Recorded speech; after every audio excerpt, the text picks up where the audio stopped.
दलित सुरेश नंदमेहर रोज की तरह अपनी जूतों की दुकान पर पहुंचे हैं। भोपाल की प्रोफेसर कॉलोनी स्थित सुरेश शूमेकर नाम से यह शॉप रोजाना रात 9 बजे ही खुलती है। इस जूते की दुकान के मालिक दिन में पत्रकारिता करते हैं और रात में अपनी दुकान पर ग्राहकों के जूतों की मरम्मत और उन्हें बनाने का काम करते हैं। सुरेश पिछले 40 वर्षों से जूते सिलने का काम कर रहे हैं। इसके साथ ही वह करीब 20 वर्षों से पत्रकारिता के क्षेत्र में सक्रिय हैं।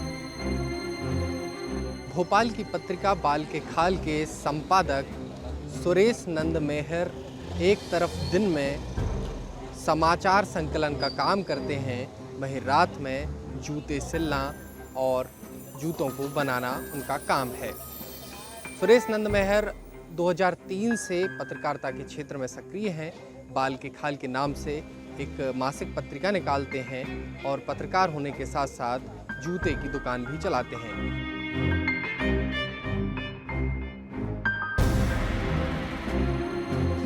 दिन में पत्रकारिता करता हूँ, शाम को दुकान चला रहा हूँ जूतों की। दिन भर क्या है कि मैं सुबह से निकलता हूँ, शाम तक पत्रकारिता करता हूँ 4 से 5 बजे तक। 4-5 बजे तक पत्रकारिता करता हूँ और उसके बाद मैं अपने घर आ जाता हूँ। घर पे आकर के क्या सुबह भी अगर नहा के निकलते हैं तो दिन भर में हो ही जाते हैं ख़राब। फील्ड वर्क है, आके नहाया धोया, पूजा पाठ करी और अपने खाना वगैरह खा के दुकान की तैयारी करता हूँ। दुकान आ जाता हूँ तो देर रात तक थोड़ी दुकान चलाता हूँ मैं, और शाम को ही खुलती है दुकान रोज़। यही काफ़ी समय से ऐसा सिलसिला चला आ रहा है। राजधानी भोपाल के सुरेश नंदमेहर एक घटना के बाद से पत्रकारिता में आए थे। उनका मानना था शोषित वंचित समाज का दर्द सिर्फ इसी समुदाय का व्यक्ति महसूस कर सकता है।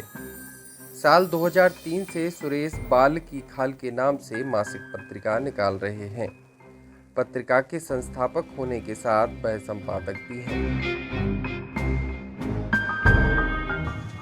जूते की दुकान चलाते हुए तो काफ़ी समय हो गया, आज 40 साल से ऊपर हो गए हैं जूते की दुकान चला रहे हैं।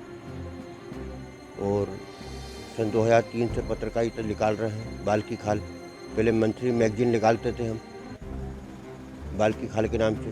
फिर क्या हुआ कि हमारे यहाँ मध्य प्रदेश की गवर्नमेंट ने कहा कि भाई हम मंथली अखबार को विज्ञापन नहीं दे पाएंगे, तो भाई अपन तो गरीब आदमी है, हमने सोचा ठीक है भाई, वो कहने लगा अगर कोई पत्रिका निकाल दोगे या मंथली मैगजीन निकाल लोगे तो भी हम इसमें विज्ञापन दे दिया करेंगे।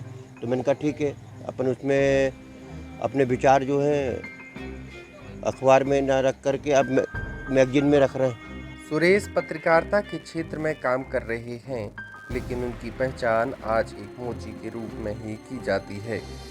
दलित समुदाय से ताल्लुक़ रखने वाले सुरेश नंदमेहर जातीय भेदभाव का भी सामना करते हैं। जातिगत भेदभाव का सामना भी हमने किया, क्योंकि अब तो धीरे धीरे कम होती जा रही है। पहले बहुत थी। मन में बताया था कि हम कहीं जाते थे तो हमसे पूछते थे नंदमेहर काय में आते हैं। हमने कहा साहब हमारा नाम सुरेश नंदमेहर है, तो वो कहते हैं नंदमेहर काय में आते हैं। तो मैंने कहा मैं दिन में तो भैया पत्रकारिता करता हूँ और शाम को जूतों का काम करता हूँ। तो अच्छा आप चरमकार हैं, है ना।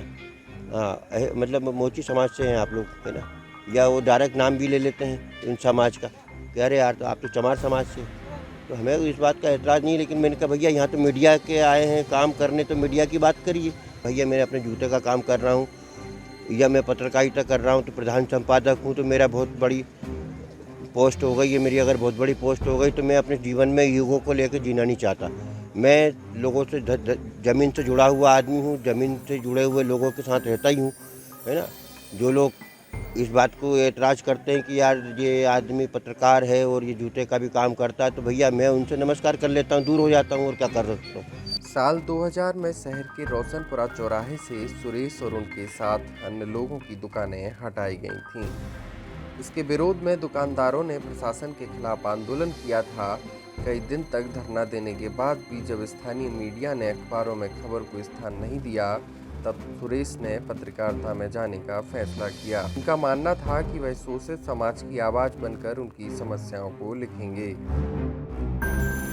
समाज की ज़्यादातर तो हमारे पास खबरें होती हैं, और ग्रामीण क्षेत्रों में जाते हैं तो क्या होता है, जिस टाइप की किसी गरीब की ज़मीन दबा लेते हैं लोग, तो हम उस पर भी आवाज़ उठाते हैं। और कई लोग, आज ही हम यहाँ मध्य प्रदेश की राजधानी भोपाल में बैठे हुए हैं और आज ही बेचारे वो लोग आए थे छतरपुर से, आदिवासी लोग जिनके पास 2 बीघा 1.5 बीघा ज़मीनें हैं, और उनके परिवार में वो ज़मीनें नहीं है, तो माननीय मुख्यमंत्री शिवराज सिंह चौहान साहब पास आए हैं। आज ही की बात है, ये ताज़ी खबर। तो मैं सुबह जाके उनकी मैंने कवरेज करी, है ना। वो आए थे परिवार के लोगों को लेकर के और परिवार के साथ आए थे, तो पॉलिटेक्निक चौराहे पे मैंने उनकी कवरेज करी आज, है ना। मैं जानता हूँ, मैं गरीब आदमी हूँ, गरीब की तकलीफ़ को भी जानता हूँ, इसलिए मैं यहाँ भी देखता हूँ कि यार ये गरीब के ऊपर परेशानी है, तो माननीय मुख्यमंत्री जी तक आवाज़ अपनी भिजवाने की कोशिश करता हूँ। और अच्छे आदमी है माननीय मुख्यमंत्री जी, वो गरीबों की शुभचिंतक है।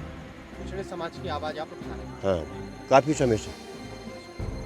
ये जो जूतों की दुकान है, इससे आप कितना कमा लेते हैं? जूतों की दुकान से तो आय होती है, अपना घर गृहस्थी परिवार चल जाता है ना। लेकिन क्या है, कुछ अच्छे से जीना चाहो तो उसके लिए फिर मेहनत ज़्यादा करना पड़ती है, तो फिर उसमें भी आदमी चला लेता है ना।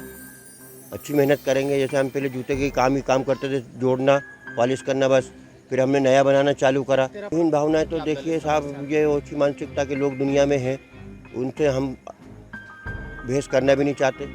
वो तो खुद हम उनको यही निवेदन करेंगे, मेरे भाई मानव हो, मानव से प्यार करो, है ना।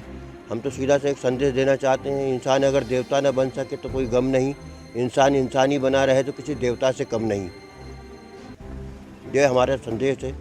हमारे तो साधु संतों ने भी कहा था कि जात ना पूछिए साधु से, पूछ लीजिए कोई ज्ञान, मोल करो तलवार का, पड़ी रहने दो म्यान। तो हम तो हमारे साहिब बंदगी, हम तो आश्रम से भी जुड़े हुए हैं, है ना। तो हमारे साहिब की कृपा से उन्होंने कहा है कि आप तो अपने अच्छे कर्म करना, जब अच्छाई से जब साथ चलोगे, हक की कमाई खाना। कई लोगों के अंदर ऐसी भावनाएं आ जाती हैं, तो जैसे कहीं जा कर के सोफे पे बैठे होते हैं, तो फिर वो आदमी बीच में विचार कर लेता है कि यार हमने इनको अंदर क्यों बुला लिया।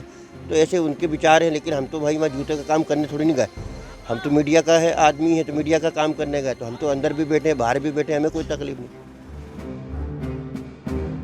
20 साल से पत्रकारिता के क्षेत्र में काम कर रहे सुरेश नंद मेहर वंचित पिछड़े समाज की आवाज़ उठाने का काम कर रहे हैं। इस दौरान कई सम्मान भी उन्हें मिले हैं। सुरेश का संघर्ष जारी है। वह कहते हैं कि आज भी कुछ लोग उन्हें पत्रकार की तरह देखना हजम नहीं कर पाते, लेकिन वह इस सोच की परवाह नहीं करते। द मूक नायक के लिए भोपाल से अंकित पचौरी की रिपोर्ट।